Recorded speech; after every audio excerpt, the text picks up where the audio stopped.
Hi, everyone. Welcome. My name is Corinne, and I will be your moderator this evening. Matthew Donato, Senior Healthcare Leasing Consultant with Cirrus, will be our speaker tonight, and he will be discussing the 4 reasons it's critical to have a proper dental office lease with yourself. If you've attended a previous webinar with us, you may have noticed that our in-webinar console has changed, and I would like to highlight some features that will enhance your viewing experience. To contact our speaker, click the envelope icon under the speaker bio box. If you have a question, please type it into the box labeled "Have a Question," and we will answer them live at the end. Additionally, this webinar is sponsored by Cirrus. And finally, Henry Schein is not offering CE credit for viewing or attending this presentation live or on demand. Matt, welcome, and thank you for being with us tonight. I'll pass it on over to you. Excellent. Thank you so much, Corinne. Absolutely. My name is Matthew Donato. I'm one of our senior consultants here at Cirrus Consulting Group. And as Corinne had mentioned, we're going to be discussing the 4 major reasons that it is critical to have a proper dental office lease agreement with yourself. And as we get things kicked off here, I know that a vast majority of you had also responded to some of the pre-webinar emails to help cater some of the content. But just as we get started here as well, we're going to be pulling up a few poll questions. And we'll let everybody get started with that, and then we'll kick off the content of the webinar. And now, just as we're getting started here on this evening's webinar, I did want to give everybody just a bit of a background on Cirrus Consulting Group. I know that looking through some of the attendees here, as well as some of the emails that came through, I saw a couple familiar faces, a couple familiar names. But for those of you who have not heard of us previously, we are a healthcare and dental specialized tenant representation firm. Right, so we were actually founded by dentists for dentists, coming up on 27, 28 years ago now. And since our inception, we have actually negotiated, created, and structured over 12,000 dental office lease agreements. Now, really what makes us so unique as a firm is that everything for us is done in-house. So we have a full team of lease negotiators and attorneys, some of which who have been with us for over 20 years now, as well as some of those that we actually took from the major national landlord side. So for those of you that I saw with some of the poll answers that are looking at negotiating your lease, we took some of them from the dark side, if you will, to negotiate for dentists rather than against them. And then, of course, we also have a full team of commercial real estate attorneys as well. Now, on top of that, we also have a leasing team. And now what the leasing team does is a plethora of components, but really what they're focusing on is rents. How does your rent, for those of you that own, compare to that of the market? And of course, for those of you that are leasing, if you're overpaying, underpaying in rent, if so, by how much? That makes sure that we have real-time, tangible market information in order to give the best advice and best structure to your lease agreement. Now, beyond them, we also have our consulting team, which I myself am part of. And actually one of our team leads. I manage and oversee our consulting team on a national level. And really, like I said, our strategy on this side is to work with you to create the action plan for the best lease agreement for you, right? Not everybody needs the same exact lease. Everybody has their own unique situations, syncrasies in terms of their lease agreement. And I work with you to make sure that we're getting the best strategy there, not only for the creation of the lease, but for any of you that are looking to negotiate as well. Now, annually, we represent about 500 to 600 doctors throughout North America per year. And we also deliver over 100 continuing education courses on top of that. And we lecture at some of the major dental conventions as well, such as the Hinman, the Greater New York, PDA, PDC, Yankee Dental Conference, and the CDA as well. Right? Now, really for the purpose of this evening's webinar is the first and foremost is looking at how to create a balanced and customized approach to the creation of your dental office lease, how to separate your entities and beyond, right? Of course, it's also looking at the importance of the healthcare and dental office lease. Why does it matter so much to ensure that these are properly structured, even when you are the owner occupant? and also looking at what the best rental rate for you is. Not only are we making sure that it's in line with market, but we also want to be taking a look at how we're structuring that rental rate. And I'll get in further detail on this as well and what exactly I mean by that. And then, of course, we're going to be looking at the key terms and conditions within the healthcare office lease agreement. Right? Now, many of you probably are wondering, as you're getting on the webinar this evening, why does the lease agreement matter when I am the owner of the building? And really, there's a couple dozen different answers to this. But really, as I said, it boils down to four major components. And some of those have to do with the ensuring that the entities are properly separated, right? If we're looking at liabilities, if somebody, God forbid, is to trip and fall, what is to happen? Who are they able to go after? Is it the dental practice? Or is it your corporation? Or is it you personally? For some of you, which may own that building in your personal name, right? Beyond that as well is ensuring that the rental rates are structured properly from a taxation perspective, right? We want to ensure that we're not going to get into any trouble with the IRS and beyond. Right. Other components of that, of course, are the saleability of the practice and the practice valuation, ensuring that we're receiving the most value not only for the practice, but for the building as well. And, of course, looking at other components as if you are planning on retaining ownership of the building, how does that look? What control do you have over that physical space and over your tenant? Now, as I was saying, why is it so important? What makes it so much different as an owner-occupant? And really, as I was saying, mitigating that risk and exposure, separation of the entities, the proper rental rates to avoid the taxation issues, practice sale, and increasing the property value. And these are some of the key factors in which we will be discussing through the lease. But now, one way that I want everybody to start thinking of the lease, and even for those of you in which are in a leasing situation right now and that you have to negotiate with the landlord, right? The lease agreement is going to be mutually beneficial, right? We want to ensure that we're not either way too far, right? If we have an entirely landlord-friendly lease agreement in place, it's going to make it very difficult to attract tenants or attract a buyer to acquire your practice down the road. Right. So we need to make sure that we're somewhere in this middle, because, of course, if we're putting it too far on the tenant-friendly side, for you as a landlord, you're losing the control in which you should have over your physical space and over that tenancy. And same for those that are leasing. If we're looking at having a completely tenant-friendly side lease agreement, not all landlords are going to be agreeable to that because they're losing their control. But there's always that what's in it for them, right? So how I want everybody to start thinking about the lease agreement is almost like a pendulum. We need to make sure that it's swinging on both sides. It's evenly weighted. It can't be all the way over here, can't be all the way over here all the time, right? And to the first point here is the mitigation of risk and exposure. Now, the first component, as I mentioned earlier, is the separation of entities, the practice versus the property. Now, for any of you today that have a corporation that owns both practice and property simultaneously, one of the key factors there that can become problematic is how are we delineating the costs? How are we showing who is paying for what and who is the true owner of that? And that's very difficult down the road once we get into the saleability of the practice, if you're going to be retaining ownership as the landlord, because when they're looking at that valuation, a potential buyer is looking at that valuation, they're not really sure what expenses are what, how they're going to deal with that, and your profit and loss statements are going to be out of whack because we haven't clearly delineated these components. Now, with that as well, looking at the separation of entities, also comes into play with accidents on the property, right?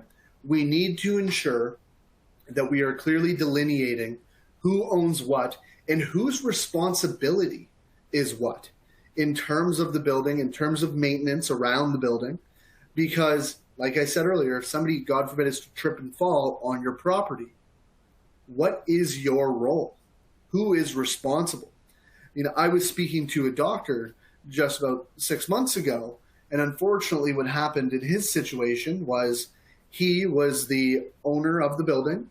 He was also the dental practice in the building as well.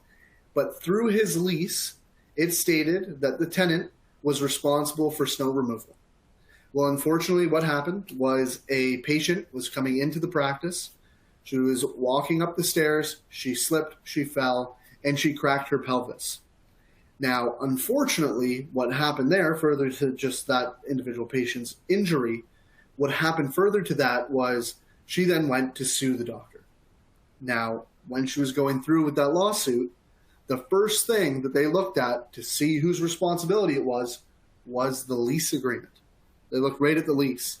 And unfortunately, when they looked at that, they saw through the lease that the responsibility of the snow removal fell onto the tenant, which was the doctor's dental practice. And unfortunately, there's a lot more money that's going to be found in a dental practice, meaning that that patient sued for more and unfortunately had to pay out of the dental practice rather than in that holding company that owns the real estate, right? So by ensuring that we're properly structuring whose responsibility is what do the accidents on the property look like, if God forbid somebody's trip and fall or anything else along those lines, we need to make sure those entities are separate, because that way they can't come after you personally. They cannot come after the dental practice, and they can only go after that holding corporation that owns the building. Now, the other aspect of this as well is the protection to your estate and family. And now this is typically not something that we think about, but when we're looking at the building and we're looking at you practicing out of that building, what is your family's role? Do they have any access to the building? Are they in that corporation? I know that many of your colleagues put the property in a trust with the family, right? Now, whose responsibility is that? What control do they have over that? Because if, God forbid, something is to happen to you and we need to sell the practice and nothing has been delineated, we've never had a lease agreement in place, or we have a lease agreement in place but it doesn't say anything, it's very difficult for your family to hold on to that asset, your estate to hold on to the asset that is the property and try to sell the practice as well. So ensuring that that is done correctly is key. And with that, of course, is the protection of the most valuable asset. And that is the property, that is the practice. And if your family wants to sell the property, they don't want to have it anymore, or you don't want to deal with that anymore, a big portion, and I will touch on this further, a big portion of this is predicated off of the lease agreement. That has a big impact on cap rates and beyond, because that is an investment property. What revenues is this property going to be bringing in for you as a landlord? And that's what they're going to be looking at. But as we're looking at all these different components, if none of this is separated, you put yourself, your estate, your family in limbo, because we don't know who is responsible for what. We don't know the value of each aspect without them being separated. And of course, as I mentioned, we want to ensure that if, God forbid, anything is to happen on your property, they can't come after yourselves personally, they can't come after the estate, family, or the dental practice itself.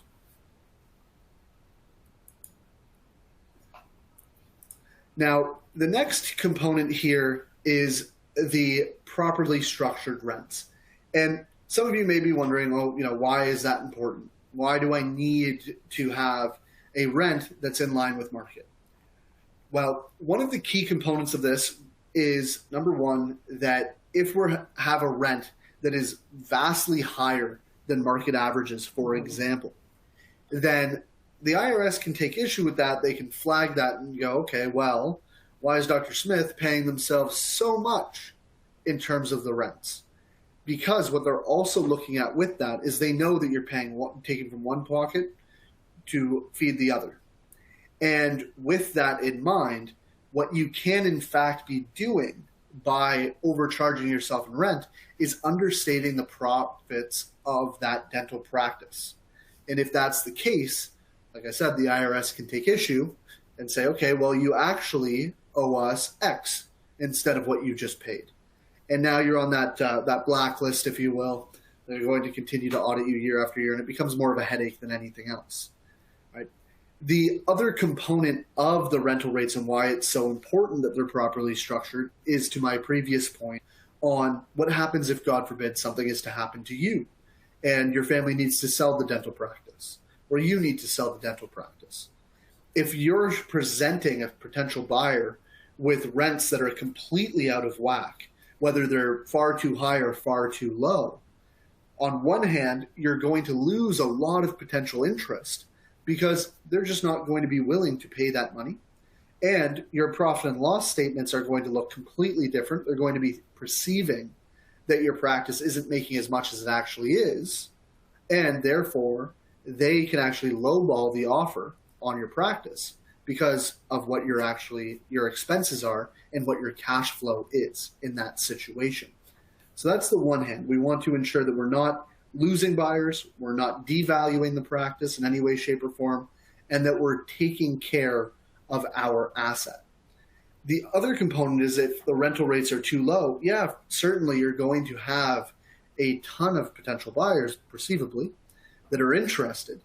But what you're actually doing to yourself in that situation is you're putting yourself in a situation of loss. Your residual income for yourself and your family is going to be vastly lower than what it would have been if it was at market rates.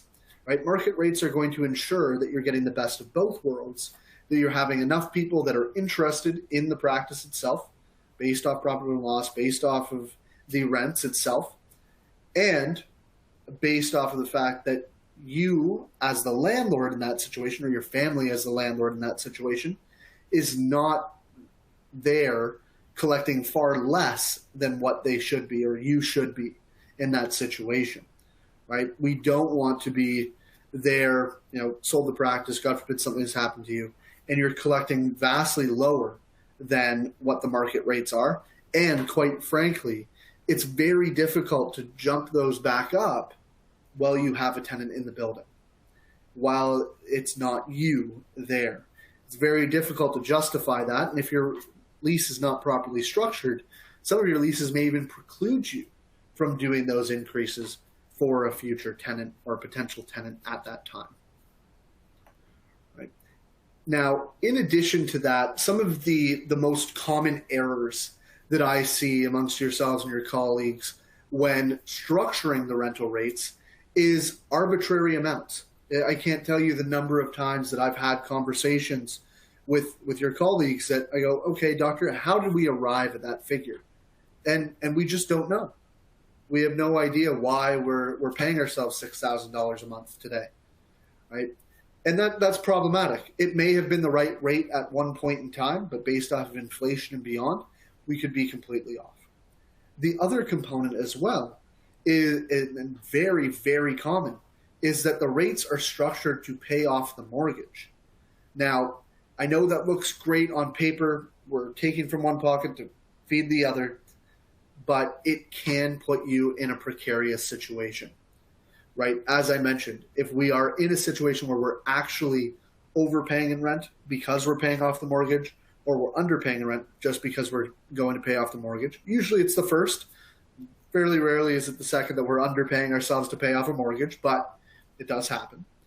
And if that's the only reason that we're paying ourselves here today and we're vastly over market, we find ourselves in the exact same situation that I mentioned, where we can be audited, we can lose interest from future buyers, et cetera, et cetera, et cetera.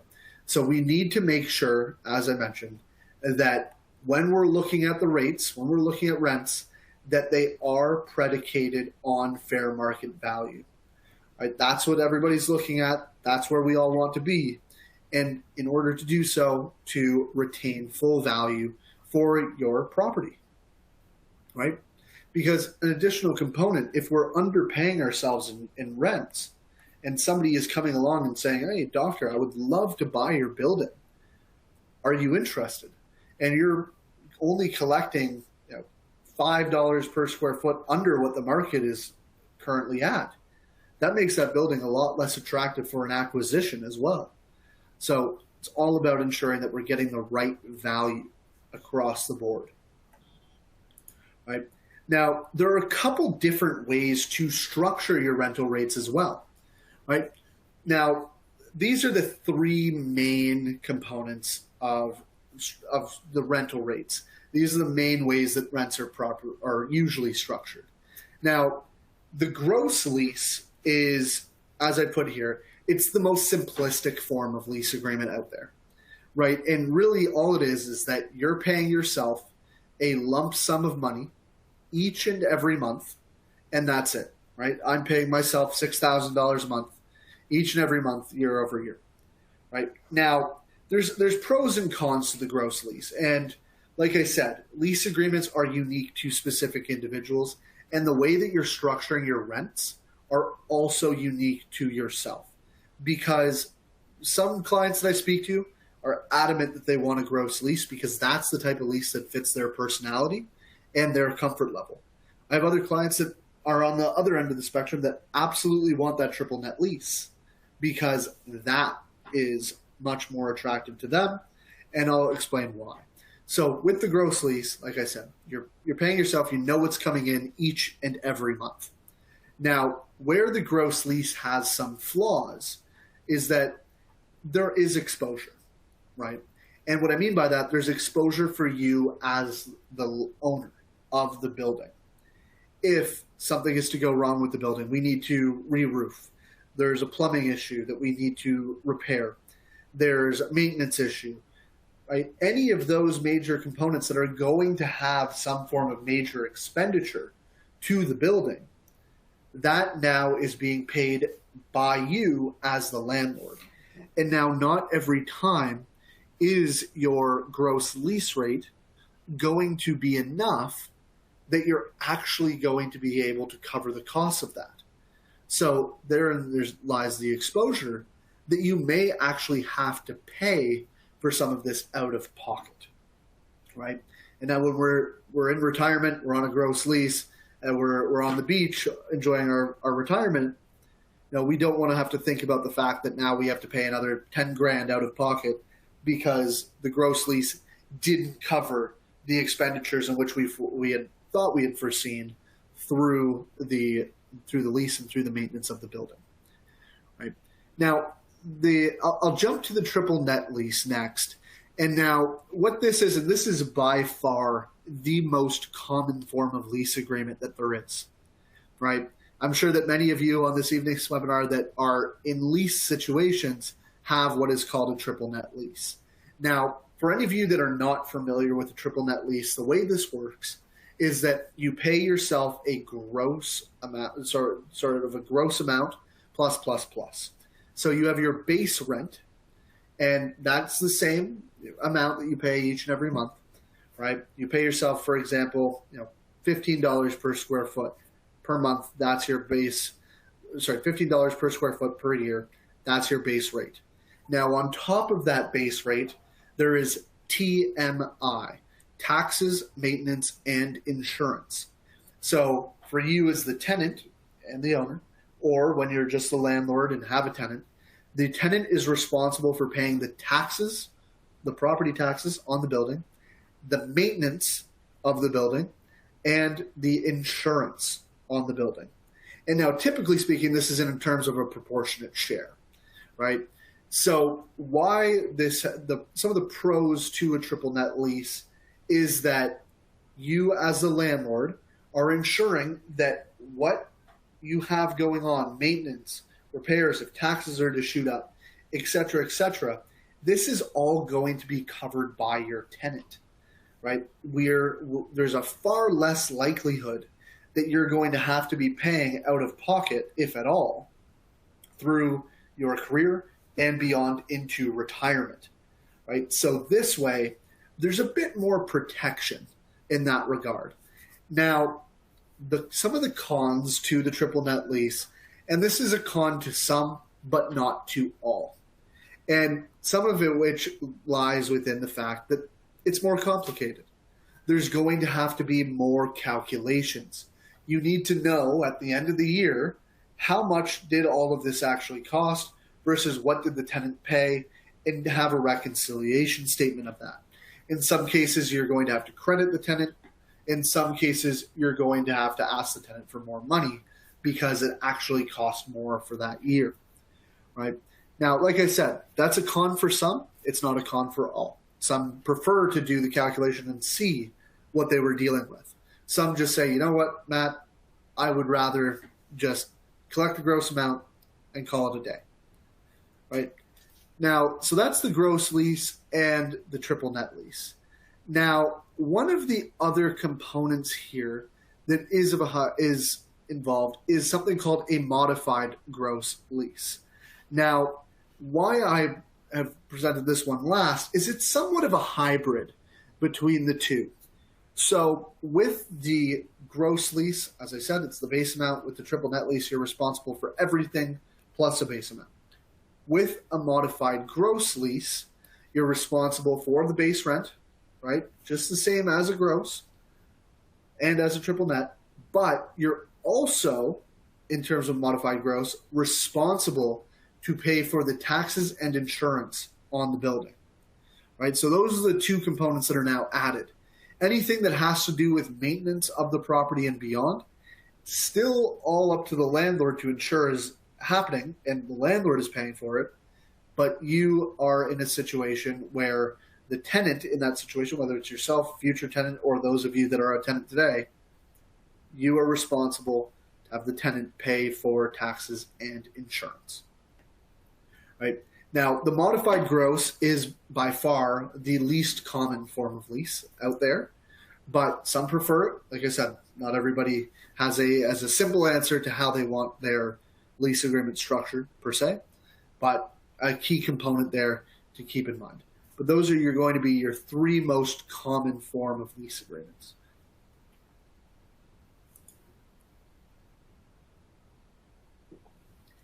Now, of course, as I mentioned, the other aspect of the lease agreement and why it's so important to have this is in terms of selling your practice. Now, I know that I also saw in some of the poll questions, some of you that are in leasing situations today that are looking at transitioning and selling the practice within the next 5 or so years. I'll explain in this section as well why that's so important and how the lease agreement can really affect the saleability of the practice in a leasing situation as well. Now, in terms of the owner-occupant situation, which I'll touch on first, when you're selling your practice, right, there are a couple key factors that come into play. Number one is sufficient term and options. Now, this goes for the same for any of you that are looking at leasing or are leasing today and looking at selling, right? Financial institutions today require that there's at least 10 years worth of term and or options on the lease agreement in order to grant the loan to facilitate that acquisition, right? Now, one of the most common components that I see from those of you that are in the building, you're the owner occupant, you have a lease agreement that expires in 3 years and don't know why anybody is coming to acquire. And you don't know why you need to give more term because it's all here and you can make the decision. The long and the short of it is the financial institutions need to see that delineated and written down so that they will provide that loan. So that's number one. Same for those of you that are in the leasing situation, right? If you're looking at selling the practice, it is paramount that you have the lease agreement in place with at least 10 years worth of term, whether it's term and options or just term or just options, right? Now, back to the owner-occupant scenario is a history of lease. And, I get this question all the time. Oh, can't I just draw up the lease agreement, when I'm ready to sell? You can, but the value of your practice is going to be lessened, and the willingness of financial institutions to grant those loans is also going to be lessened as well. What they need to see, both from a valuation perspective and from the financial institution perspective, is they need to see a track record. They need to see that there has been a lease agreement in place for an extended period of time that the practice has consistently met the debt obligations of, right? If I'm here, I've never paid myself rent, and I have a practice that's producing $1 million without any tenancy expenses, and then all of a sudden, the moment that somebody buys it, I'm going to have tenancy expense of $100,000 a year, it's a very different conversation. There's completely different cash flows, right? So we need to make sure that there's that track record. They can see what was in place for you between yourself and yourself, because they know what you perceive as acceptable, but they also need to see that the practice has paid those debt obligations. And in addition to this, if you show that you're consistently at market rates, you have the restrictions and so on and so forth within that lease, if that's acceptable for you, many buyers are going, oh, well, geez, you had this lease agreement with yourself, you paid yourself X for X amount of years. Good, it must be, what's good for the goose is good for the gander. And we just need to ensure that we have that track record in there so that we're not in a position where we have nothing to show for the past 10 years. And even some of you that have that lease agreement in the desk drawer that we created when we first started, or downloaded off the internet, and it's out of date, that lease means absolutely as little as not having one at all. So we need to make sure that there is an up-to-date lease agreement with term, with options, with up-to-date rents, and all the additional components, terms and conditions of the lease agreement as well, right? Now, as I mentioned earlier, the proper rental rates, right? This is paramount. If I'm coming and looking at your practice and you and somebody else down the road have identical production, or even within a small variance, and one is leasing their space for $18 a square foot, and you are leasing your space for $27 a square foot, which option am I more likely to go down, right? Probably the $18 a square foot over here, because that tenancy cost is far greater than most are willing to assume, especially for something equal. Now, with that, we don't want to have a scenario where we're turning buyers away from the practice, they're walking away from the acquisition of the practice because we've structured our rent incorrectly. Now, I know that we all have debt obligations that we have to make with the ownership of a building, but we still need to, yes, there can be a variance on either end of that market rate, but we can't be at X while the market's at Y, right? So we just need to ensure that that's properly structured and we're not losing any of those buyers, right? And with that as well is that, like I said earlier, we don't want to be in a situation either where we're taking over that landlord position. We're only selling the practice. We're retaining ownership of the building. And we're having our rents down here while the market is up here. Well, you're not making as much residual income as you could be if you had those rental rates properly structured in the first place. Right? So key that we're riding along that line and that we know what those market rates are. Right? Now, the additional component as well in terms of the saleability of the practice is consent language. How much control do you want to retain? Once again, this is for any of you that are looking at selling the practice and retaining ownership over the building, right? If that is the case, I'm sure you're going to want to retain control over your space, right? How much control do you want to have? If I'm your new tenant, what changes am I allowed to make inside the building? Are you okay with cosmetic changes being done, such as repainting, reflooring, right? Is that okay with you? Are you okay with me going as far as to changing the overall layout of the practice? Am I able to move walls? Am I able to add operatories? Or do you as the landlord want to have a say in that? And something like changing flooring and changing painting may sound silly, but I had a doctor a couple of years ago that he went on holiday. He came back home. He had to do some routine maintenance in the practice for his now tenant. And he went in and he realized that the dentist who had bought his practice had painted all the walls of the practice hot pink, right? Now, as I'm sure you can imagine, he was not overly thrilled about that, but all of this can be resolved through the amount of control that we're keeping in terms of the lease.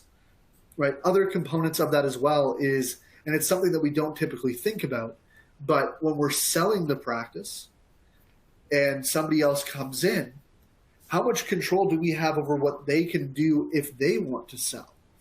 Unfortunately, we've seen a large amount of the dentists today that are getting out of their associateships, they're getting out of or they're graduating, and they're going into private practice, and they go, "Oh my goodness, this is far more work than I thought it was going to be." Right? I didn't realize I had to handle all the HR and handle X, Y, and Z, deal with disputes here. I just wanted to do dentistry, and quite frankly, I had a doctor that was out in Nevada who had exactly that happen to him. He sold his practice to an associate, a recent associate. They had the practice. They were there for just under 2 years. And they said, "Listen, this is far too difficult for me. I did not know that I had to deal with all of this as the owner." And he sold the practice. Well, unfortunately, that doctor did not have suitable language in the lease that gave him control over who they could sell to. So he sold to a fairly unqualified individual who came into the space and within the span of 8 months went in default on the lease and declared bankruptcy. Now, unfortunately, even further, that doctor that had sold the practice first and owned the building was unfortunately out 8 years worth of lease and had no recourse for that. Right? So when we're talking about control, right, some of those things that we never want to have to think about, but we need to ensure that we have control over the space. We have control over who can leave, who can come in, etc.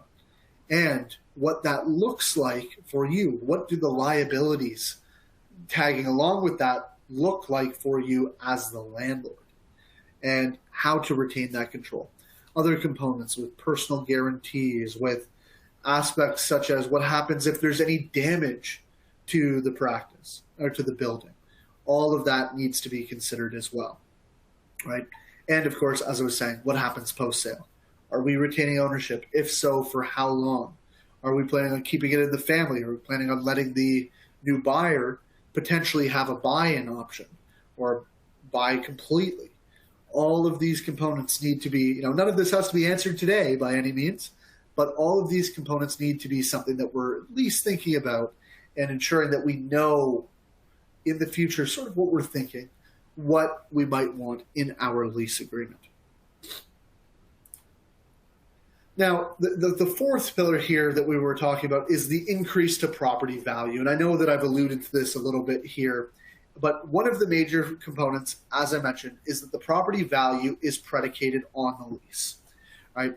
Now, what do I mean by that? Is predicated on term. It's predicated on options.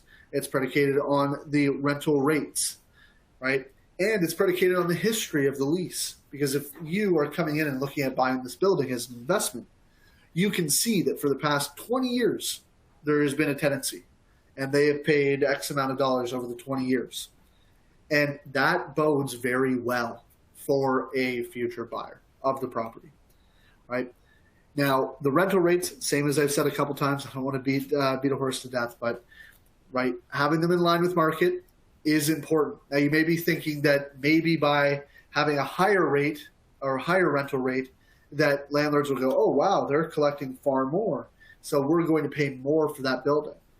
Unfortunately, that's not true, because what they look at there is, why is this property being priced at that amount per square foot versus the one over here that's being priced here? And is that sustainable? And unfortunately, a lot of the time when they do that analysis, it's not sustainable for somebody that's not paying themselves, right? So we need to have that in line with market. And of course, as I was saying earlier, the length of the lease agreement itself plays a large factor in that value, right? The more term, the more options on the lease agreement, the higher the value of the practice and the higher value of the property. And that's because that is recognizable revenue. if you sign a 10-year lease, and for those of you that are in leasing situations, this is a key component as well, that a 10-year lease gives your landlord 10 years worth of recognizable revenue. Now, those that are owners, that gives a potential buyer, it gives yourself, quite frankly, 10 years worth of recognizable revenue, and it gives a potential future buyer of the property 10 years worth of recognizable revenue so that they can see that. And that makes it a smarter, better investment for them. Now, those were some of the major pillars in terms of the lease agreement and why it's so important to have one properly structured for you as an owner-occupant. Now, what you can see here is a plethora of other terms and conditions, other legal clauses that are found within the lease agreement, right? So if we're looking at something like the assignment clause, that was what I was just talking about in regards to how much control do you have as the landlord over the sale of the practice.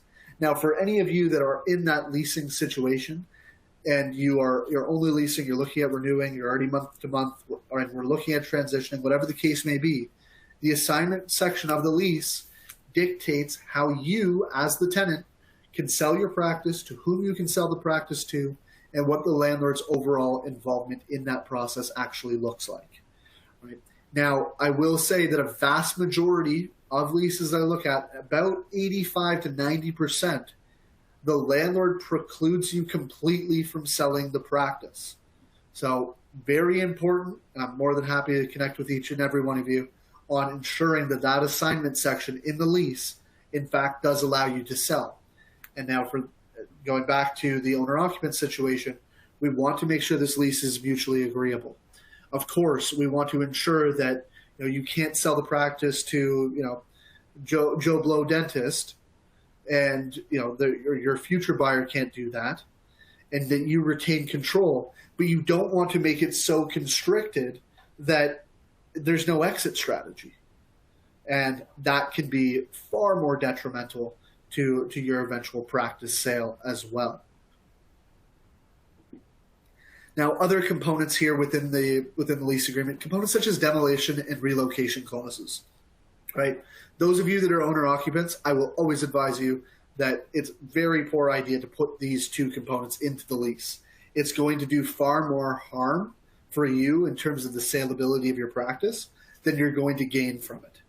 And for those of you on this evening's webinar, once again, going back to leasing, if you have a demolition or relocation clause within your lease agreement, not only can it hinder your ability to sell the practice, it can hinder the valuation of your practice. What we're seeing today is at least $250 per square foot devaluation on the sale price for your practice just for having a relocation clause within there.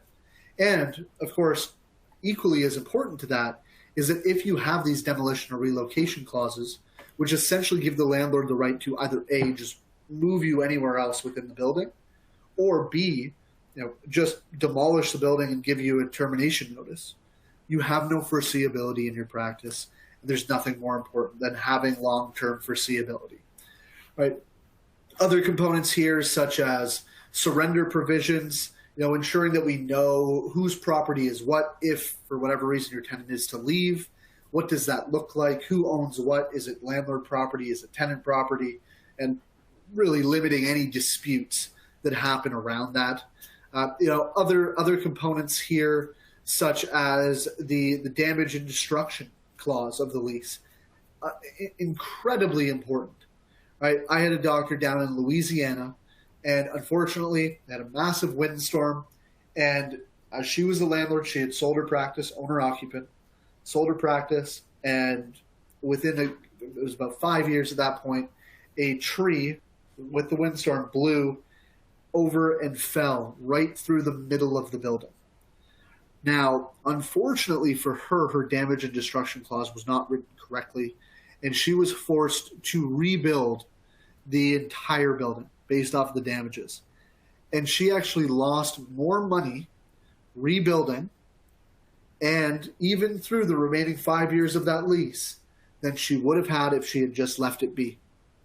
So making sure that the damage and destruction clause is properly structured to protect your interests regardless of what happens down the road, right? So those are just a few of the additional terms and provisions that can be quite impactful for you as an owner occupant, and of course for you that is those of you that are a tenant today. Components such as exclusivity, ensuring that nobody else can come into the same space and take over your service offerings. Components such as death and disability. For those of you that are tenants today, what happens if, God forbid, something is to happen to you? Whether it's a physical injury or any form of mental incapacitation to the point where you're no longer able to practice dentistry, right? What happens to the practice? With a death and disability clause, you can circumvent some of those issues in terms of valuation, saleability of the practice, termination rights, and so on and so forth. Other components such as personal guarantees or being personally named. We want to ensure that we're not in a situation where we're bound personally and that either the landlord or your tenant can come after your personal assets, the house, the car, the estate, etc. Right? But like I said, we're happy to go through all of that. Now, I know that I made a lot of comments about your rental rates, making sure they're in line with market. What does that look like? And this is something that we can do to help. So for any of you on this evening's webinar that are wondering, okay, well, how do I know what fair market value is in my area? What does it look like for properties like mine? We have a commercial real estate analytics and our proprietary data that we utilize. We track over 95 billion square feet, over 4.6 million properties.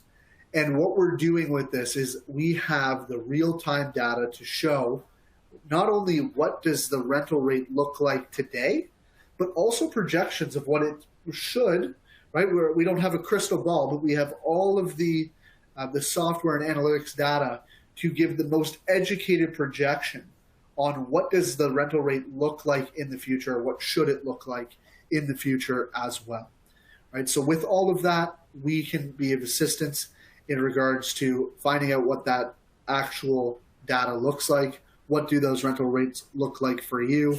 For those of you that are tenants, we can tell you if you're overpaying and underpaying in rent, if so, by how much. And for those of you that may also be landlords of your own space with maybe some other tenants, tell you if your rental rates are in line, if you're undercharging, overcharging your tenants as well. Right now, the next component here as well is, so we also offer a service. It's called a critical dates and risk analysis. And this is a $2,000 value where we spend about 3 to 4 hours analyzing your lease agreement for traps, if applicable. So for any of you that today do not have a commercial real estate lease in place as an owner occupant, what I would do in lieu of that is do all of my due diligence on the property, the area, the market, and I sit down and have a conversation with yourself and discuss your unique situation, what that looks like for you, what the lease agreement should be structured like for yourself. And for any of you that are on this evening's webinar that are leasing, I'd be more than happy to take a look through your lease agreements to identify any of the red flags that may be precluding you from selling your practice. If we don't have enough term, identifying relocation, demolition clauses, etc. But essentially here, what I'll do is I'll sit down with each and every one of you and go through a tangible action plan for your commercial real estate needs, whether it's ownership, whether it's tenancy, whether it's future landlord position and beyond, right? And then, of course, give you how to actually have this happen, how to do it, and a tactical plan. Now, as I mentioned, this is typically a $2,000 value, but as a courtesy to everybody this evening on the webinar, as a thank you for coming out, I will be offering this as a complimentary status. So what we'll be doing here just momentarily, for any of you that are interested in this, we'll just be launching another poll here that states that you are. And if that is the case, please feel free to fill that out. Let me know if it's urgent or not, and be more than happy, like I said, to sit and talk with each and every one of you, walk you through that process, what it looks like, and how to come up with that tangible plan and how that needs to be structured for you.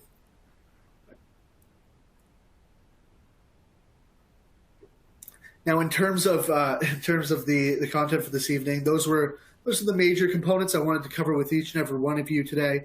Now, for any of you that do have any questions, please feel free to put them in the Q&A box. I'd be more than happy to address any questions live here, or if you'd prefer, just momentarily after the last poll here, I will be pulling up my contact details. So like I said, if you'd prefer to have the conversation or at least ask the question here this evening, please feel free to do so. If not, like I said, I'll be pulling up my contact details here momentarily. Feel free to give me a call, shoot me an email, whatever works best for you, and I'd be more than happy to be of assistance.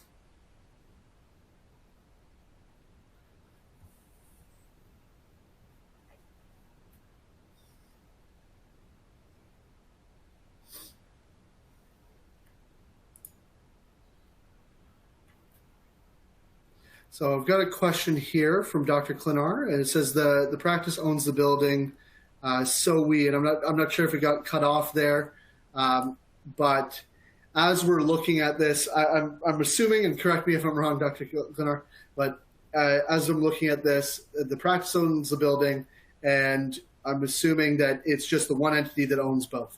So one of the components, as I was mentioning with that, if we're looking at transitioning, if we're looking at the remainder of the lease, we want to ensure that there's a separation of entities.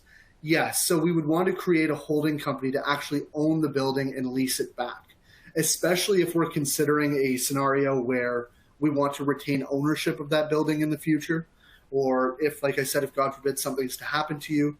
Most buyers these days just don't have the financial appetite to acquire both practice and property simultaneously. So what we find is it's a much better use of your time and your efforts to sell the practice and retain that residual income in order to keep that going, and eventually sell the property rather to that potential buyer or to somebody else, or keep it within the family. So yes, in short, we would want to have a separate holding corporation that owns the building as well. Now, I have Dr. Valdez is owner-occupied lease bundled into this webinar. I'm not sure that I quite understand the question, Dr. Valdez. So a lot of the components in which we were discussing here in regards to the lease was in regards to an owner-occupied lease, what that looks like for you that's both an owner and an occupant. Now, in regards to your specific situation, I'd be more than happy to sit down and discuss with you. As I mentioned, with the complementary status there, be more than happy to sit down and have a conversation with you on what that owner-occupied lease needs to look like for you, what certain objectives should and can be in that situation. Right. Now, I also have another question here from Dr. Black. I'm planning on selling my practice in the next 2 years. Is it too late to put the lease agreement in place? No, Dr. Black, certainly it's not too late. Obviously, it would have been ideal to have a little bit longer, but in no way, shape, or form is that going to affect the ability to sell the practice. But we need to ensure that everything is buttoned down properly so that we have enough time and runway in terms of term and options on the lease, as well as ensuring that we're putting the right protective measures in place through that lease agreement as well, right? We don't want to be in a situation where the lease agreement is just open-ended. We're not in control of anything, and that it's not just the boilerplate lease that we download off the internet, that it's actually specific to your situation and protecting your asset, which is the building, and of course, promoting the value of the practice as well. Excellent. Well, once again, thank you everybody for attending this evening's webinar. Like I said, if you do have any further questions, you would like to speak to me directly, my email is there. You feel free to email info@cirrusconsultinggroup.com. It'll come to me. and or give me a call at my direct line there. That's 647-789-3233. But thank you so much once again to everybody, and looking forward to speaking with you all very soon. Thank you, Matt, for the excellent information tonight, and thank you to everyone for attending. I hope everyone enjoyed tonight's webinar. We would appreciate your feedback via our survey that will pop up on your screen shortly. We also did record tonight's webinar, so we will email the recording out sometime in the next week. And lastly, if you're interested in attending future webinars, visit www.henryscheindental.com/webinars for our upcoming schedule. Thank you all for joining us, and we look forward to seeing you on future webinars. Thanks again, Matt. Thank you.